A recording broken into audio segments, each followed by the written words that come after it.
나는 친박에 빚진 것이 없다. 자유한국당 황교안 대표가 어제 기자들에게 이런 말을 했다고 하는데요.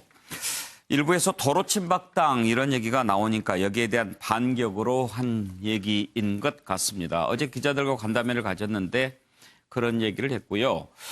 친박계가 너무 요즘 주요 당직에 많이 포진되는 것 아니냐 이런 질문에 대해서 현재 당 구성상 친박이 더 많을 수밖에 없지 않느냐 이렇게 해명을 했습니다. 그리고 나는 전당대회 때 총리실 사람들 도움을 받았지 친박 도움 받지 않았다 그런 얘기도 했고요. 자, 여기에 대해서 우리 패널들은 어떻게 생각하는지 그리고 자유한국당 현재 여러 가지 내부적으로 문제가 좀 많이 있다고 들리는데 이 부분은 어떻게 또 타개를 해야 될지 그런 부분 한번 짚어보겠습니다. 관련된 녹취가 있습니까?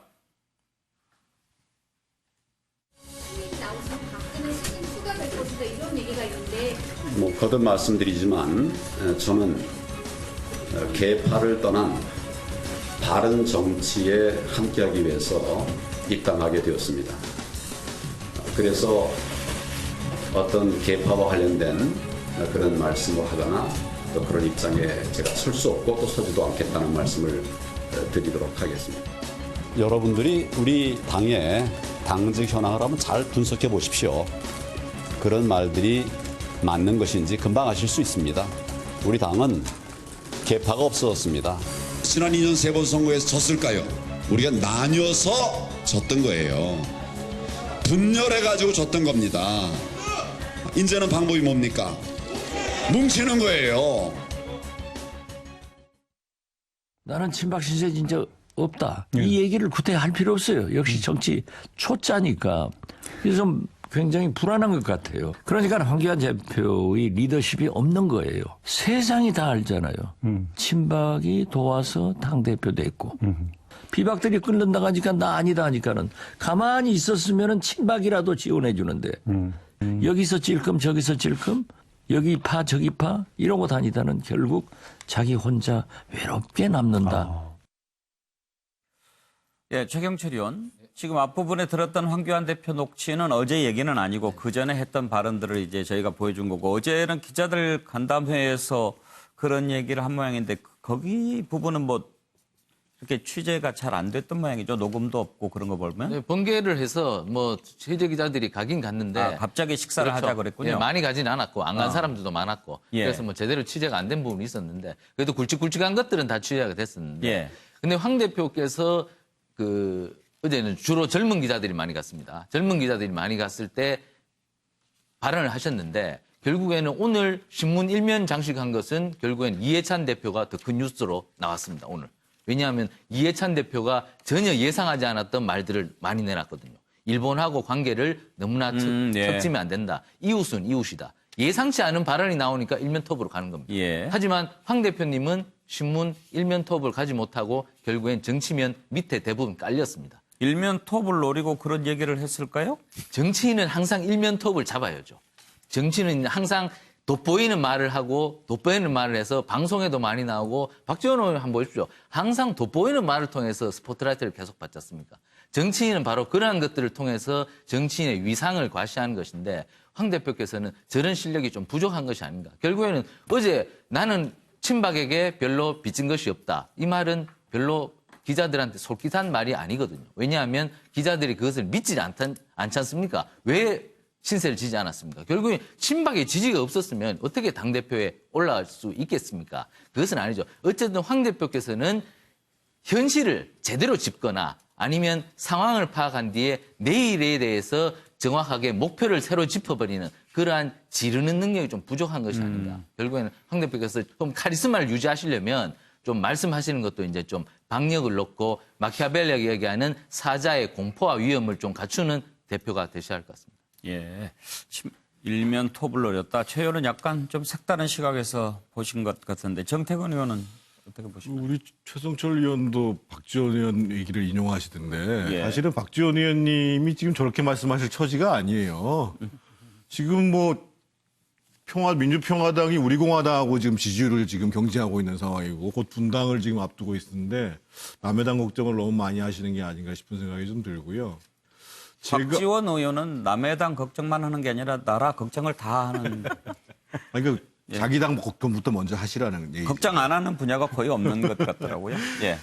근데 참 제가 황교안 대표를 이렇게 보면서 저분이 진짜 대권 의지가 있는 건가라는 거에 대해서 점점 회의가 가기 시작했어요. 예를 들면 도로 침박당으로 되는 거 아니냐라고 문제 제기하는 것은 그렇게 가가지고는 당이 총선에서 이기기도 어렵고 대선에서도 이기기 어렵다. 근데 친박당이 아니다라는 변명을 하고 계시는 거예요. 그게 아니라 그러면 우리가 나를 중심으로 해서 정말 바른 정치로 가는 정당으로 가는 모습들을 못 만들었음을 반성하고 내가 당직 인사도 정말 탕평하고 과거의 계파에 관계없이 정말 훌륭한 사람들 많이 등용하겠다. 이렇게 얘기하는 게 지도자의 모습인 거거든요. 예. 그래서 과연 정말로 대권 의지를 갖고 자기가 속한 정당을 국민들한테 사랑받고 있는 정당으로, 사랑받을 수 있는 정당으로, 지지도를 높일 수 있는 정당으로 이렇게 만들 것에 대한 고민을 하고 계신지에 대해서 저는 황 대표가 깊이 생각을 해보셔야 된다고 생각합니다. 예. 정기남 교수 보시기에 지금 황교안 대표의 리더십 위기라고 보십니까? 아니면 어떤 과도기라고 보십니까? 저는 이제 리더십 위기가 지난 2월 전대 취임 이후에, 당대표 취임 이후에 계속 문제 제기돼 왔지요. 그래서 이제 이른바 그걸 황교안 리스크 네. 이런 말을 썼었는데 저는 이제 황교안 리스크가 현실화되고 있는 시점이다. 그 지점을 황교안 대표가 좀 나름대로 읽은 것 같아요. 자, 당내 부글부글하지 않습니까? 또 드디어 이제 친박, 도로 친박당 이런 얘기가 언론을 통해서 또 제기되지요. 당내 또 비박들을 중심으로 심지어는 자유한국당을 대체하는 신당 창당 논의까지 나오고 있거든요. 여기서 좀 화들짝 놀란 게 아닌가 싶고요. 자, 그럼에도 불구하고 과연 황교안 대표가 어제 저 인터뷰를 통해 느껴지는 절박감이 아직 저는 못 느끼겠어요. 예. 자, 말씀 속에서 이런 게 있잖아요. 아직도 우리 당내 70%가 친박이고요. 예. 30%가 비박이니까 친박이 도로 친박당을 하는 얘기는 너무나 당연하다는 얘기예요. 어찌 보면 기정사실화하고 있어요. 자, 왜 그럼 그런 문제가 제기되느냐. 자, 황교안 대표 체제 이래 어떤 노선의 변화가 있는 것인지, 어떤 좌표로 가는 것인지, 제1야당의 비전은 무엇인 것인지 보여진 게 없습니다. 자, 그저 반문재인 투쟁만 하다 보면 우리가 총선에서 이깁니다. 보수는 통합될 수밖에 없습니다. 라는 어떤 결정론주의에 빠져 있었을 뿐이지 어떤 혁신과 인재영입도 지금까지 이루어진 적이 없어요. 예. 자, 그런 것들이 총체적으로 당 내에서부터 지금 터져 나오고 있다. 그런 어떤 위기의식 속에서 취임 이후에 아마 어제 그 출입 기자들과의 그 번개 오찬이 예. 제가 알기로는 처음으로 알고 있어요. 당황했다라는 것을 보여주는 하나의 상징적 사건인 것 같습니다. 예. 노영희 변호사께서는 황교안 대표 발언 어떻게 생각합니까? 본인이 확장성이 없다는 거를 스스로 그냥 자백한 셈이다. 그리고 유연성이 떨어지고 경직된 사고방식을 하고 있기 때문에 A하고 B가 같이 있으면 뭐냐 이런 질문에 C라고 대답해야 되는데 A, B 이렇게 대답하는 거랑 똑같다는 거죠.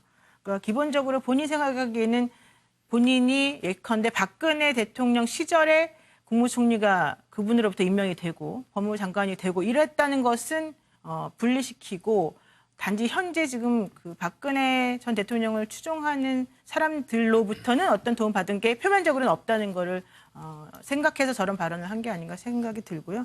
박지원 의원 말이 맞는 것 같아요. 예, 정영진 변호사. 일단 저는 리더십이 뭔가를 좀 생각을 해봤는데요. 예. 리더십이라고 하는 게 결국 길을 보여주는 거거든요. 그러니까 황교안 대표가 독실한 신자시니까 예수님이 이렇게 말씀하셨잖아요. 내가 길이요, 진리요, 생명이니. 그러니까 나를 말미암지 않고 나를 따라가지 않고는 구원을 얻을 수 없다.